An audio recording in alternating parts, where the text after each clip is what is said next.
मां कालरात्रि की कहानी नवरात्रि के 7वें दिन मां दुर्गा के 7वें स्वरूप मां कालरात्रि की पूजा की जाती है। इनका रूप अत्यंत भयंकर और विकराल माना जाता है, परंतु भक्तों के लिए यह अत्यंत मंगलकारी हैं।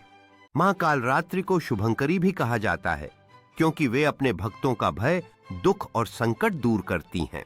मां कालरात्रि का स्वरूप मां का वर्ण श्याम है। इनके 3 नेत्र हैं और इनके गले में माला है।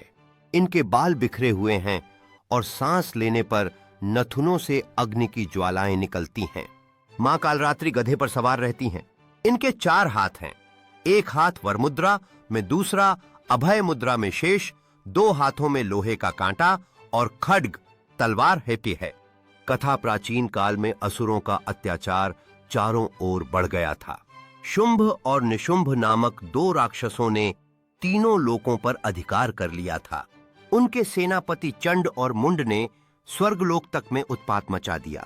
देवताओं ने सभी संकटों से मुक्ति पाने के लिए मां दुर्गा की आराधना की। यह देवी ही मां कालरात्रि थीं।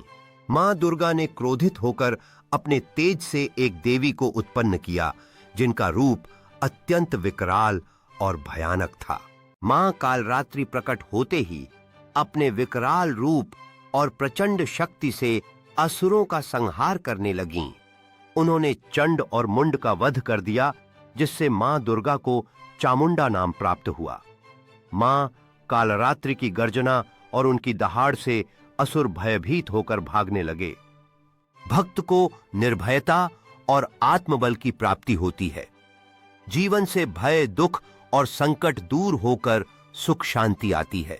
मां कालरात्रि का यह भयानक रूप केवल असुरों और दुष्टों के लिए था।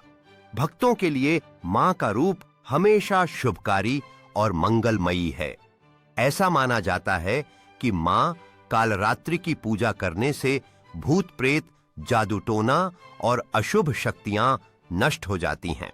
इसलिए नवरात्रि के 7वें दिन मां कालरात्रि की पूजा कर साधक को अपनी साधना में सिद्धि प्राप्त होती है और जीवन से भय दूर होता है।